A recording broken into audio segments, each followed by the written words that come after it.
1.2 7th schedule. So this is in news because NK Singh, the 15th Finance Commission chairman, suggested to review the 7th schedule to face the current challenges on climate change and pandemic.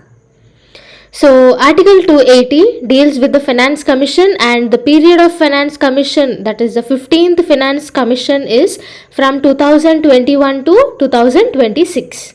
Okay, so here the schedule, this schedule, that is the 7th schedule, contains 3 lists. Okay, they are the union list, state list, and the concurrent list.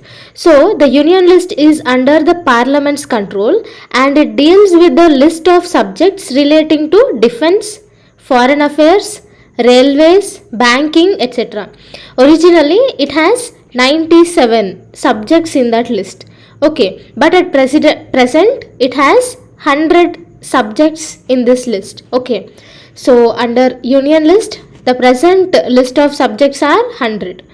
Now coming to the second list, that is the state list, it is under state legislature's control, and it deals with the public order, police, public health and sanitation, and also betting and gambling, etc. So originally it has 66 subjects, but now it has 61 subjects in its list. Okay, the third list is about the concurrent list, where both the parliament and state legislature have control over it. Okay, it deals with education, population control, family planning, criminal laws, protection of wildlife and animals, and also forest. So all these come under the concurrent list. Originally it had 47, but at present it has 52 subjects. Okay, thus list 1 or union list has 100 subjects, list 2, that is the state list, have 61 subjects, and the list 3, that is the concurrent list, has 57 subjects. So under Article 246, the parliament has powers under the union list and state legislature. Under 246, the parliament has powers under the union list, and this state legislature have powers under the state list, because the union list consists of national importance and the state list consists of local importance. Okay, so under Article 246, Parliament has powers under union list and state legislature have powers under the state list. Why? Because union list consists of national importance, and the state list consists of local importance. So the concurrent list consists of the subjects which are neither the state concern nor the central concern. So Sarkaria Commission recommended that the concurrent list, which is not a major concern of union nor the state legislature, occupied a constitutionally grey area, that is unclear area. Okay, grey area means unclear area. That means the concurrent list has unclear area. Okay, why? Because neither the states are concerned nor the union is concerned. So now let us know why this list of subjects are enumerated in the 7th schedule. Okay, so the first reason is unity and integrity of India. So during the partition of India in 1947, there was a lot of communal violence, administrative problems, and many other problems related to governance. So the newly formed princely states were unable to administer properly, and on the other hand, many of them has opposed the idea of cooperating with the newly formed government.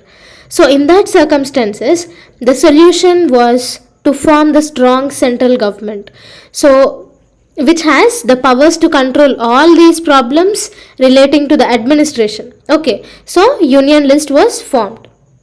Next, so this is about the unity and integrity of India, and next, second reason is enabling responsible governance. So to protect the interests of the minorities without harming the individual rights, the rights of the minorities are encouraged and protected. So to keep up the local interests or the local concerns of the state list, the state list was formed. Okay, Now the third reason is for balanced economic development. Okay, so there will be instability in administration and finance when the new provinces were formed. So the strong central power solves such type of unstable financial conditions. Even though the joint report, yeah, sorry, even the joint committee report of 1934 said that the states should should have independent judiciary and also should be truly autonomous, which promotes cooperative federalism between the center and states. Okay, now what cooperative federalism means: the mutual understanding should be there between the union and states regarding the seventh schedule. So thus these three lists, that is the union list, state list and concurrent list, were formed under the seventh list. Okay, so now the next is need for reforming the seventh schedule. So first, the state demands for greater autonomy. So generally we have 100 list of subjects in the union list, right? And 61 list of subjects under the state list. That means the state responsibilities are limited. Not only these, the functions of the state list are being eroded over a period of time. So under 42nd Amendment Act, actually 5 list of subjects are transferred from the state list to the concurrent list. They are education, forest, weights and measures, protection of wild animals and birds, administration and of justice, and all these 5 subjects were transferred from state list to union list. That means from state control to the central control under 42nd Amendment Act. Now where is the decentralization if the shifting of subjects like forest and education is done from state to central? Okay, if there is a proper decentralization, then everything which is mentioned in that list of subject, that is which is mentioned in that state list, will be protected carefully by the state, because central have greater authority, greater functions also. So here the concentration of power is only based on the center, dependent on the center. Even the functions also majorly are dependent. Okay, so here it is not union list, but it is a concurrent list. Okay, all these subjects are, the 5 subjects are transferred from state to concurrent list. That is the union list, that is the central government will have the major authority. And one other thing is the state powers are only limited. Okay, the states doesn't have full authority over forest and education. So next is the Rajmanar Committee. Here the Rajmanar Committee in Tamil Nadu 1969 and Anandpur Sahib resolution in Punjab in 1973 recommended to transfer several subjects to the state list from the union and concurrent list. Okay, even these two committees also said to transfer this list of subjects from union list and concurrent list to the state list.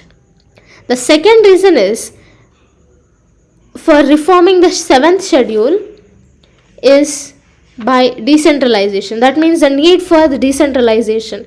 Even after implementing the 73rd and 74th constitutional amendment to encourage 3-tier panchayat system, only little improvement has been done.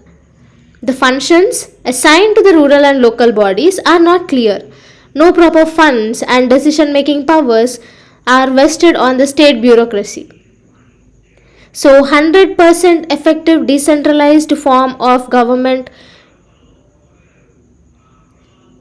should be the major thing for the proper governance, but that is not there. Decentralization is not there, even though after the implementation of 73rd and 74 constitutional amendments. So this is one of the reason. And next is the third reason is because of the changing governance need. So the policies or the list of subjects which were important during 1950s may not be important or useful for the present day. Yes, but due to the emerging problems of climate change and emerging technologies, these areas should be focused, that is, the climate change and the emerging technologies should be more focused with special concern. But these are under concurrent list, where neither state nor the center gives special focus. So this is one of the major reason. And the fourth reason is the Sarkaria Commission in 1988 report. It recommended some of the issues. So we'll study that. First is some of the major issues. The first major issue is the residuary powers should be transferred from the union list to the concurrent list, except imposing taxes. Okay, all these residuary powers, that is, what is residuary powers? Which are not mentioned in the law. Okay, except imposition of taxes, everything every residuary power should be transferred from union list to state list. Concurrent list. That means even the states also get some residuary powers. So that should be transferred. And the next is state should concern union list before taking actions against it. Okay. So here the states should be consulted.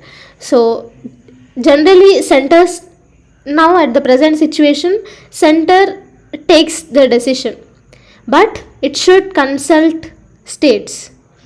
There are many incidents previously, even though the state rejected upon some projects or some government programs, the center has implemented it. That means it disturbs the cooperative federalism. But now the recommendations said that the states should be consulted by the center. Okay. So next, the third reason is center should limit its functions with respect to concurrent list.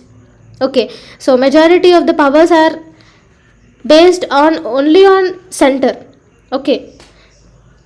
But even the states should be given the powers on the concurrent list. Okay, by limiting the center's powers. So the way forward, the recommendations of the Punchi Commission in 2010 for transferring the subjects into concurrent list to achieve partially national interest aspects. So it recommended to transfer the concurrent list subjects to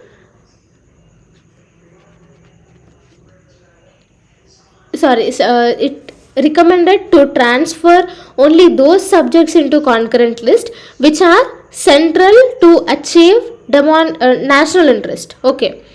So the next is formal institutional structure for the legislation of concurrent list of subjects, and the third is residuary powers should be used only as the last option to solve the dispute.